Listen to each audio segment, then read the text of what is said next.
Hello students, मैं आपको आज जो आपका सैंपल पेपर है उसका पार्ट 4 करा रही हूँ बेटा। ठीक है, तो यहाँ पर हम क्वेश्चन नंबर 22 तक कर लिए थे हमने। अब हम 23 से स्टार्ट करेंगे। क्वेश्चन में क्या लिखा है देखो। In the given figure O is the centre of the circle. जो एक सर्कल है इसका सेंटर क्या है बच्चों, O है। अब हमें AQB फाइंड करना है। AQB ये वाला एंगल हमें फाइंड करना है। और गिवन क्या है, हमें जो PA और PB ये दोनों क्या है, हमारी टेंजेंट्स हैं of the circle. And APB हमारा क्या है, 75 डिग्री का है। तो सबसे पहले हम वही गिवन लिखेंगे। गिवन में क्या कर देंगे, we are given a circle. मैं बोल देती हूँ बेटा, लिख लेना। We are given a circle with centre O and PA and PB are the tangents and APB is equal to 75 degree. ये गिवन लिख देंगे। फिर हम फाइंड लिखेंगे बच्चों। फाइंड में क्या आ जाएगा हमारा, हमें क्या निकालना है, एंगल AQB निकालना है। ठीक है बच्चों, अब हमारा प्रूफ स्टार्ट होता है। देखो अब हम प्रूफ करेंगे। प्रूफ में करने के लिए देखो सबसे पहले हमें क्या दे रखा है, ये APB दे रखा है 75। अब हमने 10.1 थ्योरम पढ़ी है कि अगर हमारा सेंटर से, ये हमारी टेंजेंट है तो ये इसका कांटेक्ट पॉइंट है। सेंटर से अगर हम कांटेक्ट पॉइंट पर ऐसे रेडियस को ज्वाइन करते हैं, जैसे ये वाली ज्वाइन कर रखी है OA और OB, तो ये कितने का एंगल बनाती है बच्चों, 90 डिग्री का। तो ये भी 90 डिग्री का एंगल है और ये भी क्या है हमारा 90 डिग्री का एंगल। तो ये दोनों 90 के हो गए। और ये वाला हमारा क्या है 75। तो ये देखो हमारा 1 2 3 4 ये क्वाड्रिलेटरल बनता है हमारा। और अगर ये क्वाड्रिलेटरल है तो इन दोनों का सम तो सबका सम 360 होता है। दो तो 90 हो गए बेटा, तो इन दोनों का सम कितना हो जाएगा बच्चों, 180 हो जाएगा। तो हमने यही लिखा है देखो, APB plus AOB is equal to क्या हो जाएगा हमारा 180। क्योंकि हमारा 360 होता है तो 90 और 90 180 तो आ चुका बच्चों। अब इन दोनों का सम कितना होगा, 180 होगा। तो 75 APB की वैल्यू है हमारी, AOB इज इक्वल टू 180। तो AOB की वैल्यू क्या आ गई, 180 माइनस 75, यानी AOB कितना आ गया हमारा 105।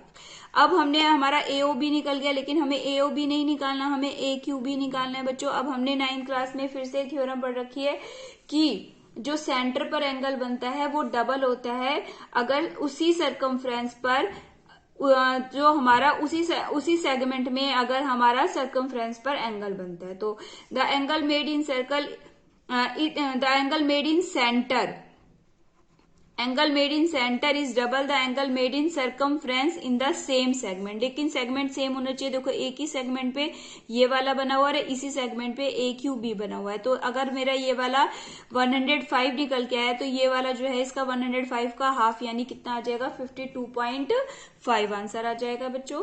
नेक्स्ट क्वेश्चन करते हैं अब हमारा। देखो 24 वाला बहुत इंपॉर्टेंट क्वेश्चन है बच्चों ये वाला। देखो इसमें क्या लिखा है, the length of the minute hand of a clock is 6 centimetre. देखो एक मिनट हैंड, दो हैंड होती है हमारे पास। एक क्लॉक के अंदर दो हैंड है, एक तो मिनट हैंड होती है बेटा और एक होती है आर हैंड। तो ये सिर्फ मिनट हैंड की बात कर रहा है। जो मिनट हैंड है वो कितनी बड़ी है, 6 सेंटीमीटर बड़ी है। देखो minute hand of a clock है 6 सेंटीमीटर लेंथ उसकी।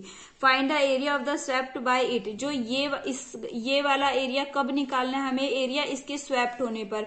कब, जब ये 7:05 से 7:40 पर आ जाती है। यानी कि 7:05 पे तो ये है 7:05 पर, और ये कितना चली 35 मिनट चल चुकी है बच्चों। तो इसने कितना एरिया स्वेप्ट किया है। तो सबसे पहले तो बच्चों हमें एंगल निकालना पड़ेगा। तो एंगल निकालने के लिए हमें पता है, अगर ये आर वाली एंड पूरा एक चक्कर लगाती है तो कितने का एंगल बनाती है, 360 का। तो यानी कि 60 मिनट में हमारा कितने का एंगल बनता है, 360 का। तो 1 मिनट में कितना एंगल बनेगा, 360/60, यानी कि 6 डिग्री का बनेगा। और हमसे देखो 5 से 40 पर, यानी कि 35 मिनट। तो 35 में कितना एंगल बनेगा, 6 इंटू 35, यानी कि 210 डिग्री आ जाएगा। अब हमें एरिया निकालना है। तो एरिया का फॉर्मूला क्या होता है, area of minor sector θ/360 into πr²। तो थीटा हमारा 210/360 इंटू 22/7 इंटू 6 तो 0 से 0 काट दिया, 7 से काटा मैंने। देखो 7 से काटा मैंने इसको, 7 से यहाँ पे 3 जा काट दिया। उसके बाद 6 जा 36 ये काट दिया। अब यहाँ पे 3 बच गया और 22, तो कितना आ गया हमारा 66 सेंटीमीटर स्क्वायर। ये हमारा आंसर आ गया। नेक्स्ट क्वेश्चन बच्चों, 29 देखो, इसके अंदर हमें क्या दे रखा है, sine a plus B equals to 1 and cos a minus B equals to √3/2। ये हमारा एनसीईआरटी में भी है ऐसा क्वेश्चन, 10 में दे रखा है जो, तो बहुत आसान क्वेश्चन है। a और a प्लस बी जो है 0 से 90 के बीच में है और हमारा जो a है वो b से बड़ा है, तो हमें एंगल निकालने हैं a और b के। तो सबसे पहले आपको याद होना चाहिए बच्चों कि जो 1 होता है हमारा, sine a plus B is equal to 1 दे रखा है, तो 1 जो है हमारा साइन में किस पे वैल्यू होती है, तो ये किस पे होती है हमारी 90 पर। तो sine a plus B is equal to sine 90, तो a प्लस बी, यहाँ साइन से साइन कंपेयर करेंगे तो a प्लस बी कितना आ जाएगा 90। इसको इक्वेशन नंबर 1 डाल दिया। अब cos a माइनस बी, अब √3/2 कहाँ पर वैल्यू होती है cos की, 30 पर, तो a माइनस बी कितना आ गया हमारा, cos से cos कंपेयर करेंगे तो 30, तो a plus B is equal to 90, a minus b is equal to 30, दोनों को ऐड करेंगे, b से b कट गया, 2a is equal to 120, a की वैल्यू कितनी आ गई बच्चों, 60 डिग्री आ गई, और a की वैल्यू यहां रख दो, तो b की वैल्यू 90 माइनस 60 यानी कि कितनी आ जाएगी हमारी 30 डिग्री। तो ये हमारी a और b की वैल्यू निकल गई। नेक्स्ट हमारा 26 क्वेश्चन देखो बेटा, find an acute angle theta. अब हमें थीटा की वैल्यू निकालनी है और हमें ये दे रखा है cos theta minus sine theta is equal to 1 minus √3 upon में cos theta plus sine theta 1 plus √3 हमें दे रखा है। तो इसको करने के बच्चों दो मेथड है हमारे, या तो हम इसमें डायरेक्ट मल्टीप्लाई कर लें या फिर हम इसको ऐसे डिवाइड करके करें। तो मैंने तो बच्चों डिवाइड करके कराया, आप चाहे डायरेक्ट भी कर सकते हैं। देखो मैं एक बार आपको डायरेक्ट भी करके दिखाती हूँ, फिर ये वाला भी मेथड बता दूंगी, तो जिसको जो इजी लगता है वो कर लेना। देखो डायरेक्ट मल्टीप्लाई करेंगे तो कॉस थीटा की पहले इन दोनों में करो तो क्या आ जाएगा हमारा, cos theta plus √3 cos theta, ठीक है। फिर साइन थीटा की करेंगे तो क्या आ जाएगा, माइनस का साइन थीटा और माइनस का ही √3 साइन थीटा आ जाएगा। इक्वल्स टू का साइन लगाएंगे अब इसकी करेंगे 1 की दोनों में करेंगे तो क्या आ जाएगा हमारा, cos theta plus sine theta. अब माइनस √3 की करेंगे तो माइनस का √3 कॉस थीटा और माइनस का √3 साइन थीटा, ये आ जाएगा हमारा। अब देखो जब इक्वल टू में होते हैं तो सेम साइन वाले कैंसिल आउट हो जाते हैं, तो ये √3 साइन थीटा से ये कट जाएगा, कॉस थीटा से प्लस का है ये भी कट जाएगा हमारा। अब ये साइन थीटा माइनस का है यहाँ पे, तो ये वाला √3 कॉस थीटा इधर आएगा तो ये कितना आ जाएगा, 2√3 कॉस थीटा, और ये वाला माइनस का, ये जो माइनस का साइन थीटा ये इधर जाएगा तो क्या आ जाएगा, 2 साइन थीटा आ जाएगा बच्चों। 2 से 2 कट जाएगा तो √3 और कॉस थीटा इसके डिवाइड में ले आओ तो sign theta upon cos theta, तो ये हमारा क्या आ जाएगा tan थीटा, और ये tan थीटा, और ये हमारा √3 किस पे वैल्यू होती है 60 पर, तो थीटा की वैल्यू कितनी आ गई हमारी 60 डिग्री। तो मुझे लगता है शायद ये मैंने ये वाला थोड़ा बड़ा कर दिया, अभी एकदम से मुझे आया कि बच्चों को एक और ये वाला इजी वाला मेथड बता देती हूँ, लेकिन फिर भी आपने किया है तो मैं आपको ये मेथड भी बता देती हूँ। देखो बच्चों इसमें क्या किया है मैंने, दोनों तरफ ऊपर और नीचे न्यूमरेटर और डिनोमिनेटर में साइन से डिवाइड कर दिया, तो साइन से डिवाइड कर दिया तो यहाँ पे ऊपर न्यूमरेटर में भी कर दिया डिनोमिनेटर में भी कर दिया, तो यहाँ cos theta upon sine theta क्या आ जाएगा, cot theta, sine theta upon sine theta 1 हो जाएगा। अब यहाँ cos theta upon sine theta ये कॉट हो जाएगा, और ये sine theta upon sine theta 1, और ये अब हमने सेम जो यहाँ पे किया था काम वही क्रॉस मल्टीप्लाई कर दी। अब यहाँ पर हमारा सेम यही प्रोसीजर स्टार्ट हो गया, तो ये वाला जो स्टेप था इसको हम स्किप कर सकते हैं बच्चों। ये वाला जो स्टेप मैंने कॉट थीटा में चेंज कर किया तो इसको हम क्या कर सकते हैं, स्किप कर सकते हैं, तो ये वाला इस मेथड से आ जाएगा। फिर इसके बाद यही काम किया हमने, क्रॉस मल्टीप्लाई करी है, ऐसे करके क्रॉस मल्टीप्लाई करने के बाद हमारा ये 2 स्टेप कट गए, √3 से √3 कट गया, कॉट थीटा से कॉट थीटा, ये माइनस का √3 कॉट थीटा इधर आएगा तो प्लस का हो जाएगा बच्चों ये, और ये प्लस का 1 भी इधर आके माइनस का 1, फिर ये यहाँ 2√3 cot theta is equal to 2, तो cot theta is equal to 1 upon √3 60, तो थीटा की वैल्यू फिर से क्या आ गई हमारी 60 आ गई। नेक्स्ट क्वेश्चन करते हैं बेटा, ये हमारा चैप्टर 1 से आगे, given that √3 is a irrational number. अब हमें ये दे रखा है कि √3 कैसा नंबर है बच्चों, इरेशनल नंबर है, और हमें प्रूफ क्या करना है, 5 + 2√3 इज एन इरेशनल नंबर। तो हमने सबसे पहले हमने इसको अपोजिट किया कि हमने माना let 5 + 2√3 is a rational number, हमने इसको उल्टा मान लिया, ये एक रेशनल नंबर है। अगर रेशनल नंबर है तो इसको हमने a अपॉन बी की फॉर्म में लिख दिया, जहां पर a और b क्या होते हैं बेटा, को प्राइम।